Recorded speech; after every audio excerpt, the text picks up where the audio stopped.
बिस्मिल्लाहिर्रहमानिर्रहीम। अस्सलाम वालेकुम दोस्तों, उम्मीद है आप सब बहुत बहुत बहुत खैरियत के साथ होंगे और अल्लाह ताला आपके रिस्क में, जानो माल में, इज़्ज़त में, ईमान में, हिदायत में बेइंतहा बरकत अता फरमा रहे होंगे। मैं हूं शहजाद और आप देख रहे हैं टेक्स एंड स्पेक्स। तो आज जिस टॉपिक पे हम बात करेंगे वो ये है कि आपको किस तरह अपने अंदर इम्प्रूवमेंट लानी है कि आपके यूट्यूब के चैनल के ऊपर थोड़ा सा जो है ट्रैफिक वगैरह, जो मेरे हिसाब से जो मतलब मुझे इस थोड़े से अरसे में जो सबक हासिल हुए हैं और जो तजर्बा मिला है, तजर्बे के साथ सबक तो लाजमी आते, तो वो ये है, सबसे पहले ये है कि इम्प्रूवमेंट, थोड़ी सी इम्प्रूवमेंट ज़रूर करें और अपने हर चीज़ में इम्प्रूवमेंट करें। लाइक अगर आपका स्किल है कुछ भी तो आप उसको इम्प्रूव करें, क्योंकि लोगों को लेटेस्ट चीज़ चाहिए होती है, चाहे वो आपके पास सोलर की टेक्नोलॉजी है या आप मैकेनिकल इंजीनियर हैं या आप कुछ भी हैं। इसी तरह जो आपका इक्विपमेंट है उसको थोड़ा सा इम्प्रूव करें। आपको इनिशियली आप देखेंगे कि आपकी वॉइस, आपकी ये सारी चीज़ें इतनी इम्प्रूव नहीं होती, लेकिन जब आप काम करना शुरू करते हैं तो वो थोड़ा सा इम्प्रूव करते हैं।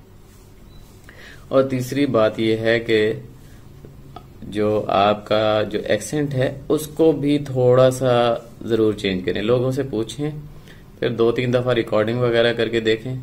उसके बाद जो आपका बैठने का तरीका है वो बेसिकली आपको किसी भी जगह पे इतना कंफर्टेबल बैठना चाहिए या कंफर्टेबल होके यूट्यूबिंग करनी चाहिए, ताकि आपके जहन में कोई उस जगह की टेंशन ना हो और कोई आपके पोस्चर वगैरह की टेंशन ना हो। आप ऐसी कंफर्टेबल से चेयर पे बैठे हुए हो, सिंपली जो है इजी हो गए अपनी बात कह सकें।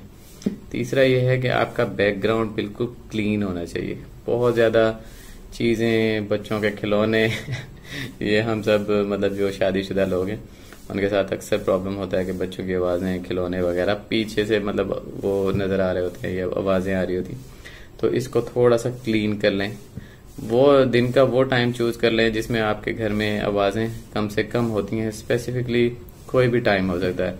अगर आप फुल टाइम यूट्यूबर हैं तो इसमें आप ये कर सकते हैं कि जब सब ऑफिस चले जाते हैं या स्कूल चले जाते हैं तो आप उस टाइम यूट्यूबिंग कर लें। और एक जो इंतहाई अहम चीज़ जो मैंने लर्न की है वो ये है कि हम एडिटिंग पे बहुत ज़्यादा जोर देते हैं। एडिटिंग आपकी बेस्ट होनी चाहिए, नो प्रॉब्लम। आपका थंबनेल बेस्ट होना चाहिए, इसमें बिल्कुल ज़रा भी शक नहीं है। लेकिन बेस्ट एडिटिंग के लिए आपको ये चाहिए कि आप एक जुमला बोलें, फिर हल्का सा ब्रेक लें, फिर बोलें, फिर ब्रेक लें, या फिर एक पैराग्राफ बोलें और ब्रेक लें, या फिर कोई मतलब जो सीक्वेंस हो ना तो उसमें हल्की हल्की पॉजेज ले लें। उसमें ये क्या होता है कि जब आप पॉज लेते हैं या आप थोड़ा सा रुकते हैं या कोई भी चीज़ होती है इस तरह की, तो उसमें आपको एडिटिंग में बहुत एक आसानी मिल जाती है। लाइक अगर मैं यूं करता हूँ कि इस तरह की जो आवाज़ें होती हैं, या इवन जोर से सांस ही लेते हैं तो माइक में आपके आ जाती हैं आवाज़ें, तो उससे क्या होता है, उससे ये होता है कि बेसिकली आपका जो जहां पे भी आपने कट करना होता है एडिटिंग के दौरान वो बड़ा इजीली हो जाता है।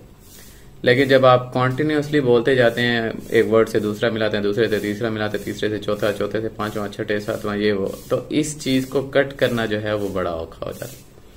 उसमें थोड़ा सा आपको डिफिकल्टी आती है, क्योंकि हमें इनिशियली इतनी ज्यादा एडिटिंग आती नहीं है और इनिशियली हम इतना ज्यादा मतलब एडिटिंग करने का टाइम भी नहीं होता, क्योंकि हमें कंटेंट बहुत ज्यादा बनाना होता है शुरू में ही।